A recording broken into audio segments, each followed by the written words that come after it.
Hello, and welcome to Polyglot Nook. I am your host, and today I want to talk to you about a very specific feeling that I know so many of you have experienced. It's that moment when you are speaking a new language, and you feel so confident. Your words are flowing, the conversation is natural, and you feel like you are truly a part of the moment. And then, you say just one single word, and it happens. That little slip, that tiny accent, gives you away. In that second, you realize that you are still an outsider. You are not a native speaker. I was talking to a friend of mine, a person I'll call Mike. He has lived in the United States for over 2 decades, and his English is so good, it's almost impossible to tell he is not a native speaker. We were talking about something very serious, and he was making a great point when he said one word with a very distinct accent. It was so subtle, but it was there. And I thought, wait a minute, Mike, you're not from around here, are you? He just laughed and said, no, I'm not. I was born and raised in a small town in Siberia. It was a funny moment, but it also made me think about this question: why is it so difficult for us to completely get rid of our accents? Today, we're going to dive deep into that question. We're going to explore why it's a nearly impossible goal for most people, and why that's not a bad thing at all. In fact, I'm here to tell you that your accent is one of your greatest strengths. The bad news first, the critical period. Let's start with a hard truth. Maybe you have a dream. A dream that one day you will wake up, open your mouth, and speak a new language without a trace of your old one. That you will be a perfect mimic of a speaker from London or New York or Toronto. If that is your only goal, I am here to tell you that the train has probably already left the station. For most of us who learn a second language as adults, a native accent is a goal that is just out of reach. But I want you to know that this is not your fault. It is not a sign of a lack of talent or a lack of hard work. It is simply a matter of how our brains are built. There's a concept in science called the critical period hypothesis. In simple terms, it says that there is a special window of time in your life when your brain is uniquely ready to learn a language. This period usually happens when you are a very young child, from the time you are born until you are about 6 or 7 years old. During this time, your brain is like a piece of clay, ready to be shaped by the sounds and rhythms of the language you hear every day. It is during this time that you build the basic structures of language, like grammar and vocabulary. But more importantly, you also build muscle memory in your jaw and your mouth. Think about it. From the time you are a baby, you are training your facial muscles to make the specific sounds of your native language. You are imitating your parents and the people around you, and your muscles become perfectly tuned to make those sounds automatically. After that critical period, those muscles get stiffer. They become used to one way of speaking, and it is very difficult to teach them a new way. The same thing happens with your ear. Your ear becomes so used to the sounds of your native language that it starts to filter out other sounds. It's like a radio that is tuned to one station. It is very hard to tune it to a new station. This is why it is so difficult for adults to hear the difference between two very similar sounds in a new language. And if you cannot hear the difference, you cannot make the sound correctly. The story of Mary and the Zimbabwean teacher. So, let's think about this for a minute. How many people have you met who learned your native language as an adult but could completely fool you? The kind of person who could say to you, I was born and raised in a different country, and I only learned your language in my 20s. And you would be shocked. It is incredibly rare. You would have to be very bad at listening to not hear that little accent, that little difference in their speech. I had a friend, a woman I'll call Mary, who was an English teacher. She was a native English speaker, but she had lived in Germany for over 30 years and spoke German so well that many people thought she was a native. But she told me that every single day, at least once, someone would say to her, your German is beautiful, but you are not from here, are you? She said it was a fact of life. A native speaker can hear that little difference almost immediately. It's not something you can hide. And this is a lesson that is taught in a surprising place. In the world of spies and secret agents, they know this fact very well. A spy who needs to be 100% undercover would never be told to pretend to be a native of a country they weren't born in. Their accent would give them away in seconds. Instead, they would be given a cover story as a diplomat or a businessman. But if a native person is needed, a native person must be used. This is a powerful lesson for us all. It tells us that we must be realistic about our goals. We cannot expect to change our brain's wiring. We cannot expect to completely erase the first language that we learned. But this is not the end of the story. This is just the beginning. We have to accept this truth so that we can find a better path. The good news is that a native accent is not the only way to be a successful speaker. It's a matter of changing our mindset. Instead of thinking, my accent is a mistake, we should think, my accent shows how far I have come. When you speak a new language, you are showing people that you are brave. You are showing them that you are smart enough to learn a completely new way of thinking and speaking. You are showing them that you are open to new cultures and new ideas. Your accent is a sign of your courage. And that is a very attractive thing. The story of Leo, the confident speaker. Let me tell you about a person I know, a man I'll call Leo. Leo is a man from Italy who started learning to speak Russian in his 30s. He moved to Russia for a job, and he was determined to learn the language. He worked incredibly hard. He spent countless hours studying grammar and vocabulary. He listened to Russian music and watched Russian television shows. And his Russian became excellent. He could have a deep conversation about a wide range of topics. He could tell jokes and understand subtle humor. But when he spoke, you could hear his Italian accent. It was not a huge accent, but it was there. And for the first year, Leo was very self-conscious about it. He felt like his accent made him sound less intelligent. He thought it was a sign of his failure. But one day, something changed. He was giving a presentation at his job. He was talking about a very complex technical topic, and he was using his Russian to explain it to a group of native Russian speakers. And after the presentation, a woman came up to him and said, "Leo, that was amazing. The way you spoke was so clear and so smart. And your accent, it is so charming." In that moment, Leo realized something. The people he was talking to didn't care about his accent. They cared about his ideas. They cared about his passion. They cared about his message. His accent was not a barrier to communication. It was simply a part of his unique voice. And after that day, Leo's confidence grew. He stopped worrying so much about his pronunciation. He started focusing on his message. And the more confident he became, the better his Russian got. Because when you are not worried about your accent, you can focus on what really matters. The words. The grammar. The ideas. So, what should we do with this information? How can we, like Leo, learn to embrace our accents and focus on what really matters? We can begin by looking at some amazing examples of speakers who have done just that. We will talk about some people who are not native English speakers but have found incredible success, all while having an accent. And we'll learn what makes their accents so charming and effective. The scientist and the startup founder. Let me tell you about a scientist I'll call Dr. Anna. She came to the United States from another country for her studies when she was a teenager. She has been here for over 20 years. Her English is absolutely beautiful. She is a professor at a major university, and she gives presentations to thousands of people. She can talk about very complex ideas with ease. But when she speaks, you can hear a slight accent. It's very, very small, but it's there. A native speaker would notice it almost immediately.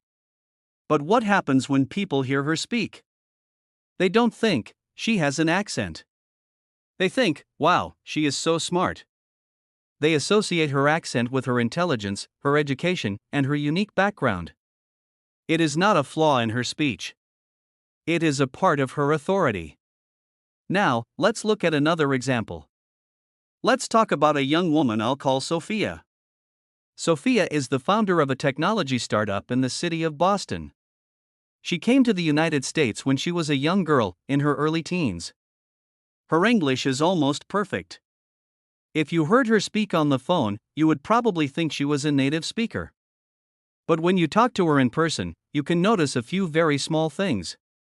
For example, sometimes, when she says a word that has two S sounds, she might make the S sound a little bit harder than a native speaker would. It is a very small detail. But it is the kind of detail that can tell you a lot about a person's story. When I hear her speak, I don't think she has an accent.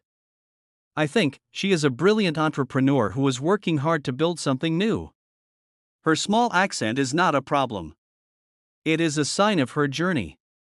What it means to be a native. Now, I want to talk about some other interesting examples that will help us understand the idea of a native speaker even better. I have a friend, a man I'll call Sam. Sam is a professional soccer player. If you look at Sam, you would think he is a typical English-speaking man. But when he talks, you hear a beautiful, perfect English accent. A very specific kind of English accent, in fact. You see, Sam was born in a different country, but his parents were from England. They moved back to England when he was a very young child. So, even though he was not born in England, his native language is English, and his accent is a native English accent. Then, we have the opposite story. I know a person I'll call Maria. Maria was born to a family in another country, but she was adopted by an American family when she was just 2 years old. Her family moved back to the United States, and she grew up speaking English. If you heard her speak, you would not guess that she was born in another country. She has a perfect, native American accent. What do these stories tell us? They tell us that being a native speaker has nothing to do with where you were born. It has everything to do with where and when you grew up. Your native language is the language you learned during that critical period in your life. And that language is a part of who you are. This is why, no matter how hard you try, it is almost impossible to completely change your accent as an adult. Your native language is your first operating system. And you cannot simply uninstall it and install a new one. But as we saw with Dr. Anna and Sophia, this is not a problem. It is a part of your journey. It is a sign of your success. And now it is time to talk about what to do with this information. A new way of thinking, the joy of speaking. So, what do you do with this information? If you accept that a perfect native accent is not a realistic goal, what should your goal be? How do you keep improving and moving forward? These are excellent questions. And today, we are going to talk about a simple mindset shift that will help you move from being a student of a language to a master of it. Let me tell you about a friend I'll call John. John is a native English speaker. He has been learning a new language for several years, and he is pretty good at it. But he has a clear accent, and he is very hard on himself about it. He thinks, I sound so bad. I'm sure people are thinking that my speaking is terrible. One day, John went on a trip to a country where his new language is spoken. He was very nervous, but he tried to speak to people in their native language. And a funny thing happened. Nobody thought, his speaking is terrible. Instead, they were all so happy that he was trying. They would say, wow, you speak our language. They were excited to talk with him. His accent was not a barrier. It was an opener. It was a way for them to connect with him. And this is a very important lesson. We, as language learners, are often our own worst critics.